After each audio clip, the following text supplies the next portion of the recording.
Everyone, good morning. আবারও স্বাগত আমার একটি নতুন ভিডিওতে। আশা করি সকলে খুব ভালো আছেন আর সুস্থ আছেন, আর আমরাও বেশ ভালো আছি। আজ হলো বৃহস্পতিবার, আর এখন বাজে ওই সকাল 9টা মতো। এখন থেকেই আজকের ব্লগটি আমি আরম্ভ করছি। আশা করছি আজকের ব্লগটি আপনাদের ভালো লেগে থাকবে।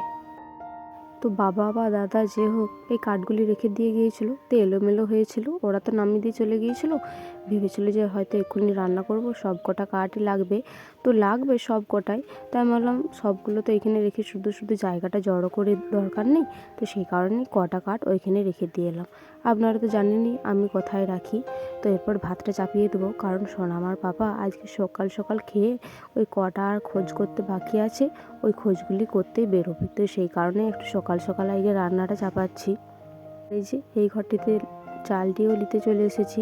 আর জানেন তো, একটাই তো লাইট, আর ফোনটার দিকে লাইটের ফোকাসটা পড়েছে, তো সেই কারণে বিশেষ করে ভিডিওটা একটু অস্পষ্ট ভাব দেখাচ্ছে। তো আপনারা এটাকে ইগনোর করে চলবেন, আর যারা বুঝতে পারবেন তারা হয়তো বুঝতে পারবেন। তো আমি এবারে চালটি নিয়ে পরে ভাত হাঁড়িতে দিয়ে দেবো। তো ওই ভিডিওটি আর দেখাইনি। তো সব কিছু কমপ্লিট হয়ে গেছে। তো এরপর আমার পাপা বলছিল যে কালকে এই শুগুলি পরে বেরিয়েছিল, তো আর একটু জলকানি দিয়ে একটু জাস্ট পরিষ্কার করে দিতে, একটু কাপড়ে জলটা ভিজিয়ে পড়ে। তো সেই কারণে ওইটা একটু পরিষ্কার করে দিচ্ছি, তাহলে ধুলোটা আর অতটা বোঝাবে না, আর ধুলোও অতটা বসবে না। তো সেই কারণে একটু জলকানি দিয়ে একদম রোদে দিয়ে দেবো, নাহলে ভিজে থাকলে আবার ধুলোগুলো আরও বেশি বসে যাবে। তো সেই কারণেই ওইটা মুছে দিচ্ছি, যাতে একটু পরিষ্কার লাগে। আর ওই মোজাগুলি খুলে রেখে দিলাম, কারণ মোজাগুলি আজকে পরিষ্কার করে দেবো, আর ওই মোজাগুলো পরে যাবে না, আজকে অন্য মোজা পরে যাবে। আর আপনারা হয়তো ভাববেন যে আজকে সোনামা কোথায়। ওই খাটটাতে আজকে কিন্তু সোনামা নেই, বিছানাটা পাতা আছে, ওইখানে শুয়েছিল, কিন্তু ও ঘুমিয়ে গিয়েছিল। আর এখন বাইরে শোয়ালে ওর ঘুমটা ভেঙে যাচ্ছে, একবার এ চিৎকার করছে, একবার ও চিৎকার করছে। আর বাড়িতে তো চিৎকার হবেই, চিৎকার বলতে কি এই যেমন কথাবার্তা হয়, আর ওর তো একটু কথাবার্তাতেই উঠে যাবে। তো সেই কারণে আগে ওর পাপা যেহেতু ঘরে ছিল, তো সেই কারণে ঘরেই শুয়ে দিয়েছি। ওর পাপাকে বললাম যে তুমি দেখবে, আমি না হয় তখনকার কাজগুলো বাগিয়ে নিই। আর আমার বুটগুলি পরিষ্কার হয়ে গিয়েছে, তো এগুলোর উপর পরিষ্কার করে নেবো। তো এসে পরে আবার বাবা বলছে যে খেপি, টপ করে দুটো একটু আলু ভেজে দিবি, তাহলে আমি ভাত খাবো। আজকে ভাতের সেরকম কোনো তরকারি হয়নি, শুধুমাত্র ভাতটাই করেছি, কারণ আজকে সকাল থেকে একটু কাজে তাড়াতাড়ি হয়েছে। ওই যে কালকে বলছিলাম না, মা কটা ওই ধানের ওই সারনা পাছুড়া বা কিছু একটা আছে, তো মা ওগুলোই করছিল। তো সব দিকেই তো বাগাতে হবে, বলুন, সবসময় তো আর ঘরের কাজ নিয়ে পড়ে থাকলে হবে না, বাইরের কাজটাও তো দেখতে হবে। তো সেই কারণে বাবাকে বললাম ঠিক আছে নাও, আমি আলুটা ভেজে দিচ্ছি, তাহলে দুটি ভাত খেয়ে নাও, তারপর একটু পরে তরকারিগুলো হবে। আর আজকে তো নিরামিষ, মাছ বা ডিম যাই কিছু ভেজে দেবো, সেটাও তো আর হবে না। তো সেই কারণেই দুটি আলুই ভেজে দিচ্ছি, একেবারে ঠাম্মার হয়ে যাবে আর বাবারও হয়ে যাবে। দেখবেন আলু ভাজাগুলোর কী অবস্থা হয়েছে, আপনারা হয়তো দেখতে পাবেন। আমি আর জুম করে দেখালাম না, ক্ষরে গিয়েছিল তলটা, জানেন তো, ভাতটা হয়ে গিয়েছিল, তো আবার ভাতটাও না নামালে সেদ্ধ হয়ে যাবে। তো সেই কারণে ভাতটা নামাতে গেছি, তো এসে পরে দেখছি এমনি ক্ষরে গিয়েছিল। তো খুব খারাপই লাগছিলো যে এত কষ্ট করে করছি, জিনিসটা ক্ষরে যাচ্ছে, মানুষগুলো ভালোভাবে খেতে পাবে না। কি আর করবো, তাড়াতাড়ি বা একা হাতে করতে গেলে তো এইরকমই হবে। ভাবতে পারিনি একা হাতে কাজ সামলাতে যে এত বড় একটা ক্ষতি করে ফেলবো। আমার নিজেরই খারাপ লাগছিলো, ক্ষতি বলতে ওদের ওই খরা জিনিসটা বা পোড়া জিনিসটা দিতে নিজে তো লজ্জা লাগবে, তো সেই কারণে একটু খারাপটা লাগছিলো। আর বললাম তো আপনাদেরকে, আর তো বলার কিছু নেই, যে আজকে তো সেরকম কিছু এখনও তরকারি হয়নি। আর ওর পাপা বলছিল মিনিমাম 11টার সময় খাওয়া দাওয়া করে বেরোবে, সেই কারণে একটু তিলটা বেটে দেবো, তাহলে তিলবাটি আর আলু ভাতে দিয়ে খেয়ে চলে যাবে। আর এই যে রেডিও হয়ে গিয়েছে, তো সোনামাকে নিয়ে একটু ঘোরাফেরা করছিল। তো আমাকে বলছে যে মাকে টাটা দিয়ে দাও, চলো আমি আর তুমি বাইকে করে চেপে চলে যাব। তো আমিও বলছিলাম যে ঠিক আছে টাটা, চলে যাও, দেখি কেমন থাকতে পারো। তো আমি দেখলাম যে দেখো আমি হাতটা বাড়াইলে ও ঠিক ধরবে, তোমার সাথে যেতে খুঁজবে না।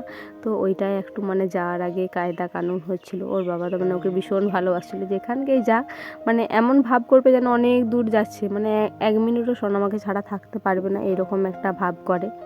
ভাব নয় ঠিক, এটা বাবা আর মেয়ের ভালোবাসা যাকে বলে।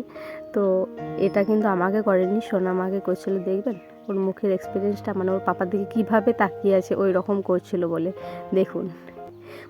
এক দৃষ্টিতে এক্কেবারে এক্কেবারে এক দৃষ্টিতে একটুকুনো আমার আমি বলছি যে সোনামা ক্যামেরাটার দিকে তাকাও তাকাও, কিছুতেই তাকাচ্ছে না, সে ওর পাপার দিকেই তাকিয়ে রয়েছে।